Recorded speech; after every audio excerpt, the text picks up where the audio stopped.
What are we doing, Mr. D? 14 months deferred adjudication probation, Your Honor. I think it's a good thing for Mr. Gamera. He's got a bond violation today. He came back negative, Judge. Sent him for a test? Yes, sir, Mrs. Yes, Judge, I Felicia. did. It was negative. Wonderful. Yes, sir. Great. Good job. Yes, sir. Appreciate it. That's great. That makes me really happy, Mr. Williams. Really. I was upset that you missed the appointment, but you came back, tested negative. That's great. That's Thank you. all we're asking, right? You know, because the thing is you're entering into a great deal, right? If you complete this, you don't end up with a conviction. But what you need to understand. Oh, pause right here. The judge just said you're giving up nearly every right known to man. That's not courtroom exaggeration. Deferred adjudication might keep your record clean, but it's a legal straitjacket. Would you sign away your rights in exchange for leniency? Let us know in the comments. That you give up nearly every right known to man by entering into this agreement. And it's a contract between you and the court saying, hey, I'm going to complete this agreement. If you don't, you authorize me to put you in jail for an entire year. So it's no joke. We routinely have to put people in because they just don't get it. We're not asking for much. And I'll make you an even sweeter deal. If you do well and you kick butt, I'll take you off in half the time. If you do your classes quick, don't test positive, be nice to everybody, because you got to understand you're meeting with probation officers. They're dealing with the worst of the worst all day, every day. So if you get in there at 4 o'clock, they're probably going to be in a very bad mood. So make the first appointment in the morning, go in there, crack a joke, be nice. You have the meeting out of your hand, you know? Sir. And like anything in life. Now, it's a 15-month deferred. Part of the agreement is for you to complete an expected decision-making class, a gun safety class. You must also do a TRAS.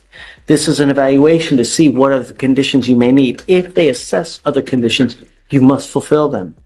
Judge, was it 15 months or 14 months? 15. I have 15. But look, if you do good, you're off in 7.5 months. If you've really, substance abuse treatment as needed, no drugs, no alcohol, no weapons, forfeiture of the weapon, and 32 hours of community service. Is this how you understand it? Yes, Did sir. you graduate from high school? I ain't graduate. No, sir. No. Oh, no, sir. No, sir. No, sir. Well, how far did you get in high school? Last time I was in 10th grade, sir. Hey, no, it's unacceptable. You need your high school diploma. Sir. In lieu of the community service, I'd rather him work to get his GED. You need your GED. If you don't have your high school diploma, every single employer is going to run circles around you. You will make pennies to when other people are making dollars. Yes, You sir. need your high school diploma. So That is my main focus of this thing. Once you get that high school diploma, I'll take you off. yes, sir. That's how meaningful it is. You understand? Sir. Okay, so what I want is let's set it off 3 weeks. And I want to know within 3 weeks that he's enrolled to start doing class. This isn't just about punishment, it's about transformation. The judge is practically begging him to get his GED. Why? Because statistically, education dramatically reduces repeat offenses. This moment isn't just legal, it's personal, pivotal, and powerful. Okay? You're giving up the right to a trial, right to compel witnesses to testify on your behalf, confront and cross-examine your accusers. If you're not a citizen, there are possible immigration consequences. You can be deported, excluded from the country, denied naturalization under federal law. You give up the right to appeal. Once you accept this agreement, you are stuck with us until you complete it, or if it gets violated. If you pick up a new case, if you smoke weed, if you do something you're not supposed to do, I'm going to issue a warrant for your arrest. We're going to have a hearing to see if you violated it. And if you did, you're looking at an entire year. But I'm telling you now, I will keep you, and I can keep you for 3 years until you get your high school diploma. Yes, sir. We have services so that you can get it for free. So money is never an issue. And I will help you in any way that you need. But that's the most important thing in your life at this very instant. You understand? Okay. How do you plead to the offense? Guilty or not guilty? Guilty. I'm not going to find you guilty. I'll withhold that. I'm going to waive all your fees. It's never about the money. You understand? If you ever have a problem, you get a probation officer you don't get along with, come here, we can help you out. But don't just take off. It's the worst thing you can do. Yes, sir. Good luck, Mr. Camaro. Thank you, Your Honor. Yes, sir. Thank you, sir. Good morning, Miss Lee. Ma'am, you're charged with criminal trespass. You're facing This case is sticky. Miss Lee may have violated a trespass order, but what if she still lives there? That's the legal twist the judge is unpacking. How would you handle a situation where your home is off limits by law? Is this enforcement or injustice? Let's talk in the comments. up to 6 months in jail and or a $2,000 fine. We're going to do probable cause. You have the right to remain silent. Anything you say can and will be used against you. You have the right to have an attorney present. If you cannot afford one, one will be appointed to you, ma'am. Thank you, Judge. On June 16th, 2023, a law enforcement officer conducted an investigation and made contact with the complaining witness. The complaining witness stated she was in the leasing office at an apartment complex. Here's the legal twist. Can you trespass at a place you live? Miss Lee says she still had access to the mailbox and received texted permissions. The law's about black and white, but this case is swimming in gray. What's your verdict? Entered after she was given a criminal trespass warning. The defendant was yelling during business hours while the complaining witness had future residents in the lobby and office. The law enforcement officer issued a written criminal trespass on June 2nd, 2023. The defendant stated she understood the criminal trespass warning at the time. The law enforcement officer attempted to make contact with the defendant, who refused to answer the front door, but yelled she was not going to open the door unless the law enforcement officer had a warrant. The defendant was identified by her. Does she live there? Yes. I do not have any facts that demonstrate that in the officer's sworn statement. Okay, so let's do this. Miss Lee, I'll appoint you a lawyer today so we can get to the bottom of it, and then I can make a ruling a little bit later. What I'll have you do is I'll just have you sign a receipt with Victoria. We'll have you take a seat. Let me appoint you a lawyer, and then we'll have them investigate a little bit further, okay? Please. Right this way. Judge, can you sign bond petitions on down the, Yeah. Approaching on Simone Lee, because you'd expressed some questions about probable cause in her case, Correct. as I have myself. Okay. So this is her leasing office. She needs to go in there to access her mailbox, to access, various things. The time that she went in and received a so-called trespass warning, which when her car was broken in and she was expressing concerns about it. My only issue is that a lot of people say it, but they're really not on it. So if you show me that she has like a lease with her name on it at that complex, that would make a huge difference. She left, but they even say it in the report. There's no dispute on the fact that she lives in there. She was in that leasing office because her car had been broken in. She has text on her phone right now after they gave her the trespass warning for her just trying to sit there while the police come. She would contact them and get authorization from them saying you can come in, just for her to check her own mailbox. So she has text right now on her phone that could show you she lived there, her contact between her and the office. But I think at this particular moment, she goes in allegedly huffing and puffing. So they say, hey, get out. Right? And can you read me the DIMS again? State, please. Yes, sir. On June 16, 2023, the officer conducted an investigation, made contact with the complaining witness. The complaining witness stated she was in the leasing office of the apartment complex when the defendant entered after she was given a criminal trespass warning. The defendant was yelling during business hours while the complaining witness had future residents in the lobby and office. The law enforcement officer issued a written criminal trespass on June 2nd, 2023. So we know that from June, there's a trespass warning that she can't go. Are you telling me after that she has a text from the leasing office saying that she can go? Correct. This is where her mailbox is. She has to go in. Your Honor, from the Finch report, it looks like the defendant came in and caused the disturbance, saying because her air conditioner was not working. I'd be huffing and puffing too. Yes, Your Honor. Apparently, the leasing office sent maintenance personnel to the defendant's apartment to fix the issue, but she refused to allow them inside the apartment. Well, I don't know. So let's do this.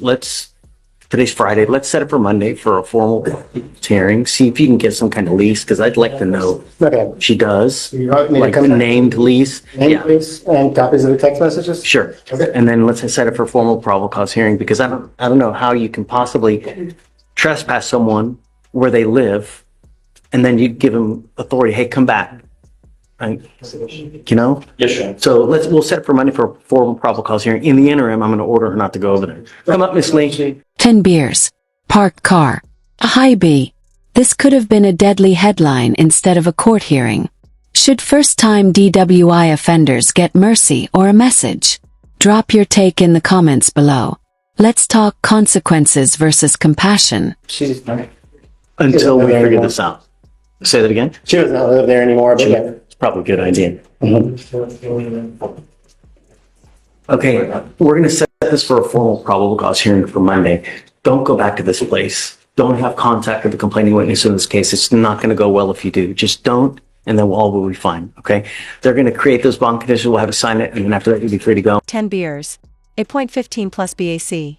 And a parked car on the highway shoulder. This is one of those moments where everything could have ended very differently. The judge isn't just reciting charges, he's trying to wake him up before tragedy strikes. Should first-time offenders get another shot or face max penalty? Sound off. And we'll resume back on Monday, okay? Eric, thank you, Judge. Thanks. But don't leave until you sign those bond conditions, man. Okay. You are Luis Garcia. Yes, sir. Mr. Garcia, you're charged with driving while intoxicated. It's elevated to a Class A misdemeanor because of the high blow. You are facing up to a year in jail and or a $4,000 fine. We are going to do probable cause. You have the right to remain silent. Anything you say can or will be used against you. You have the right to have an attorney present. If you cannot afford one will be appointed to you, sir. Thank you, Judge. On March 30th, 2025, in Harris County, Texas, a law enforcement officer was dispatched with a welfare check on a vehicle and found a vehicle clearly stopped on the right-hand shoulder. Upon contact with the defendant, the law enforcement officer observed red, glossy eyes and the odor of alcoholic beverage. Defendant admitted to consuming 10 beers at a bar before operating this vehicle. On the sobriety test, the law enforcement officer witnessed 6 out of 6 clues in the HDN, 5 out of 8 on the walking to, and 3 out of 4 on the one-leg step. Defendant consented to a breath test and blew, I believe this to be an error in the danger runner, but it says .016 and .0156. I believe it to mean. Wait, it should be one. I don't know. I mean, you can look in the OR, I guess, just to see. Regardless, I think there's enough to go forward. Mr. Garcia, I'm going to find that there's sufficient probable cause to go forward with your case. Can you run his license, please? And does he have any prior DWIs? Yes, Your Honor. No prior DWIs, and he is eligible. Thanks. Mr. Garcia, like I said, I'm finding probable cause. I'm ordering you as a condition of your bond not to consume alcohol, illegal drugs, unprescribed controlled medication. I'm going to randomly test you to see. If I find that you're consuming, I will revoke your bond, put you in jail. No more PR bonds. Do you understand? Do you have the ability to hire a lawyer, sir? I have one already. I've hired one. I think she was on Zoom. She's gonna Zoom for Meadows Associates. Rodriguez, Carlos. Oh, Carlos. Ms. Broholm, are you here for a case? Judge, I'm here for the non-disclosure. It's in your queue. I approached you on it on Monday. You said you granted, but we had a filing issue, so I refiled it. Okay, I'll sign it. But okay. Thank you, Judge. Yep. Okay, so I guess let's do this. I'm going to have you sign a reset. I'll have you get with Felicia for your bond conditions, then we'll just have you wait for your lawyer to get here. Okay? Don't leave until they get here, though. Please. You're Noel Garcia Castillo. Sir, you're charged with driving while intoxicated. Second offense. Looks like they're going to reduce it to a first. However, it's still above a .15. So you're facing up to a year in jail and or a $4,000 fine. You have worked out an agreement where they're offering you 1 year in jail to be probated for 15 months. As part of this agreement, you will do a repeat offender DWI education class. You will do 2 victim impact panels.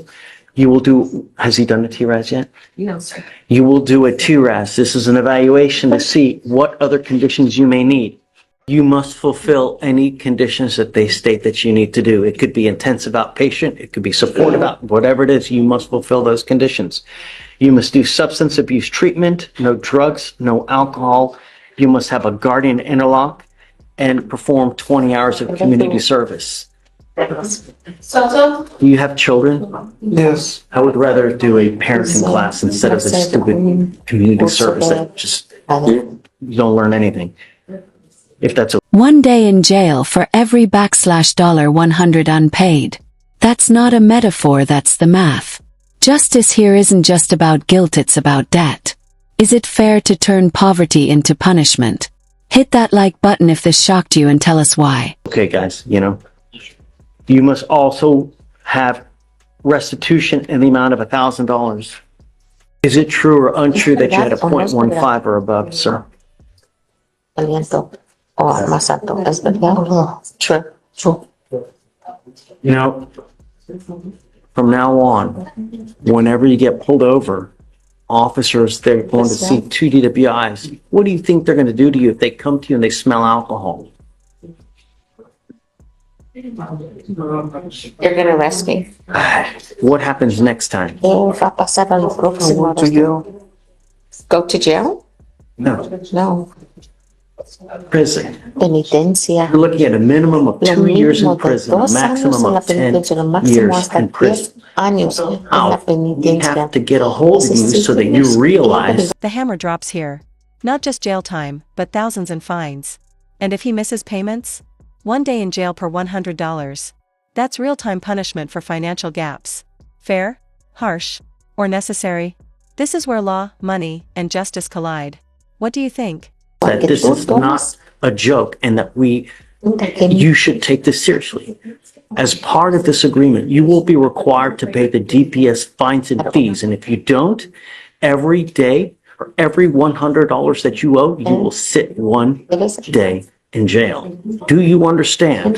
Somehow we have to get a hold of you that you understand that this is not a joke. Your lawyer has worked in agreements that you're foregoing any jail time when there is a minimum of 5 days in jail because of the reduction. You now will be required to pay somewhere in the neighborhood of around $5,000 to $5,500. And if you don't, every $100 you owe, 1 day in jail. Do you understand? ¿Usted lo entiende? Yes. About 100 and then whatever the fines are, you'll be required to pay. But first, I want restitution paid. Okay. Off the bat. He's got to pay the restitution first. And then, after that, he can start paying the fees. Judge, I did file a to waive DPS. I'm not going to waive it. No, he's not indigent. No. And he's already skirting the mandatory jail time as it is. So somehow we have to get a hold of you so that you see that we mean business. And I hope that this is it before someone either dies or before you graduate to felony status. There is no breath test refusal as well. If you were pulled over in a car, an officer asks you to submit a breath test, you must do it. If you fail to, then you're in violation of this probation. This is only while you're on probation for this case. Does he have a license to drive? He does not. He hasn't been driving. Don't have a license. The worst possible thing you can do in this short life that we have is get into a car and drive. If I find that you do, I don't care what your excuse is, you're looking at an entire year in jail. Do you understand? How do you plead to this offense, guilty or not guilty? Guilty. You are giving up the right to a trial, right to compel witnesses to testify on your behalf, confront and cross-examine your accusers.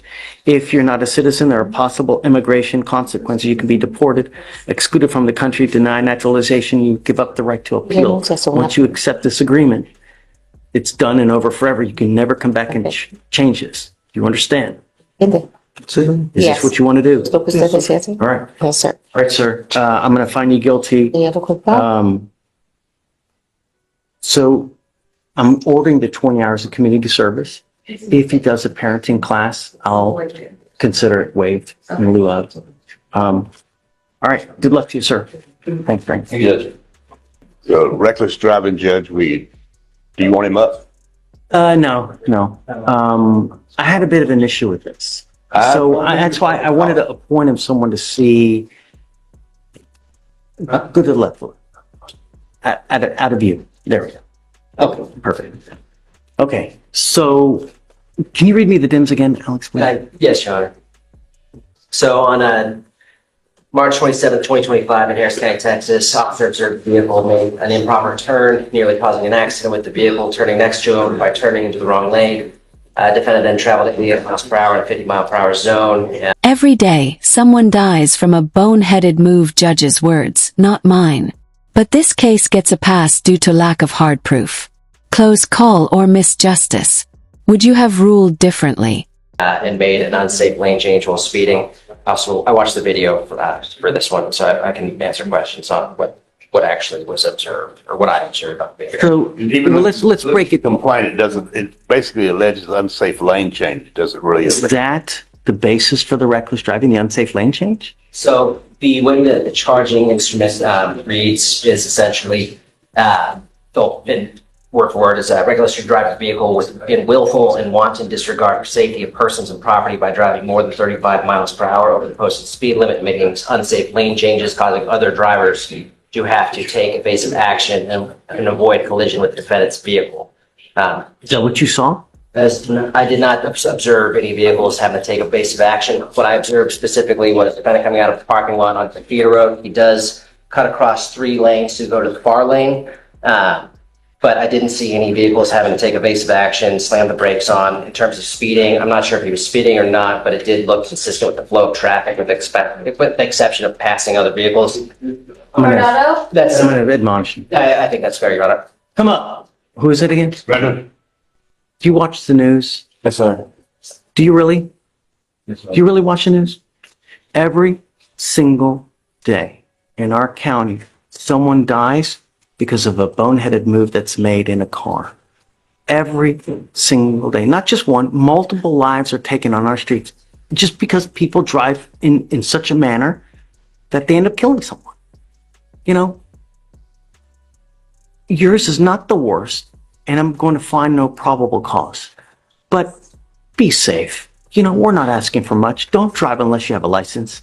Don't drive unless you have car insurance. I tell you, I get so many emails every week because people, how can you help me? Because I have someone that's suing me for $50,000 because I got into an accident and crashed and I broke their car. They literally ask me to represent them and help them because they don't know where to go to, where to turn because someone filed a lawsuit against them. If someone does that and you get a judgment against you, you're hosed. Get car insurance, and when you drive, do it in a manner that you're not going to injure or kill someone. We're not asking for much, all right? We had a conversation about that already, Judge. Be safe. It's not much. You know, if you got to get somewhere in a hurry, leave earlier, all right? All right, I'm going to find no probable cause in your case, all right? Take care, man. Be safe. If I see you back, it's not going to go. All right, please. Thank you, Honor. Thank you. Alamos, first setting. Okay, do you mind bringing him up? Yes, Mario, come on up, please. Full waive probable cause, Judge. It's changing lanes with other vehicles present. I'd like to step here. Okay, Good morning, Mr. Alamos. Good morning. Sir, you were charged with driving while intoxicated. You're facing up to 6 months in jail and or a $2,000 fine. We're going to do probable cause. You have the right to remain silent. Anything you say can or will be used against you. You have the right to have an attorney present. If you cannot afford one, one will be appointed to you, sir. Thank you, Judge. On March 29, 2025, in Harris County, Texas, a law enforcement officer witnessed a vehicle fail to maintain a single lane by struggling across lane lines with other vehicles having to floor the vehicle and then failed to signal a lane change. Law enforcement officer conducted a traffic stop and made contact with the defendant. The law enforcement officer observed the defendant to have a strong odor of alcoholic beverage. Also observed there to be mouthwash on the vehicle and 2 beers on the floor. It's not said if those were open or not. Go to the touch. I do not believe it says that either, Your Honor. It just says 2 Modelo beer cans on the passenger floorboard. Okay. As far as the defendant admitted to drinking multiple alcoholic beverages, SMSDs were conducted where the law enforcement officer went to 6 out of 6 on the HGN, 34 on the one leg stand, and the defendant was unable to complete the walk return. The modified wrong burger was also completed where the defendant had a slight sway and estimated the passing of 30 seconds and 13 seconds. The defendant considered to a breath test at 0.086 and 0.084. Mr. Alamos, I'm going to find that there's sufficient probable cause to go forward with the case. I'm ordering you now as a condition of your bond not to consume alcohol, illegal drugs, unprescribed controlled medication. I'm also now placing a further restriction. You're not allowed to drive any vehicle that doesn't have an interlock on it. If you're caught driving a vehicle that doesn't have an interlock, I will revoke your bond and put you in jail. Do you understand? No. Judge, may I answer your question? It's first CWI. It's point He has a prior DWI. No, He was dismissed. I see it. That prior- And now he's got alcohol in the car. no, just for the court's information, the reason why it was dismissed is because he blew a .05. They had no reason to arrest him in the first place, and he can verify that. Remember that they don't need breath tests to prove, there's just an aid to convict, just like breath tests, just like field sobriety test. Back in the day, no one had anything, right? Mm-hmm. So regardless, I want to know for the time being that you don't have any issues. Do you understand, or would you like me to get a translator? No lo entiendo bien. Okay. Te voy a poner una máquina en tu auto. Tú no puedes manejar si no tienes una máquina en el auto. No puedes tomar alcohol, usar drogas y te voy a poner en exámenes para ver si estás tomando. Si tú tomas, si manejes sin esa máquina, te pongo en la cárcel. ¿Me entiendes? All right. Yo quiero saber que tú no tienes un problema y que no vas a matar a una persona en el calle. Right. If time passes and we're good after some time, come back and we can talk. Okay. But Sounds for the good. time being, I want to know that I don't have a problem. That's fair, Judge. So maybe 60 days or would it be 90? Tú tienes abogado, porque tú tienes abogado, no tienes que regresar a la corte hasta que ellos te dicen. Pero si ellos me dicen que no pueden contactar y no estás comunicando, voy a revocar la fianza. ¿Entiendes? All right? Okay. Judge, I don't think we had an eligible license on him. We do not, Your Honor. I don't have a driver's license to run, but I don't. He need a license. ¿Tienes una licencia para manejar? Sí, De Texas. sí. Yeah, he's been in the United States since 1990, 1980s, Judge. I Do you mean, mind? Can we verify? sure. Close citizen. Yeah. Just, are you able to do it, please? No, I can run it, Your Honor. All right. Solamente quiero saber si tú tienes un válido y puedes manejar. Judge, it's a, Well, don't do it here because Yeah. live streaming, so I don't want the entire world to see it. no, it expires 2020. Okay, we're good. All right. I'll look at it.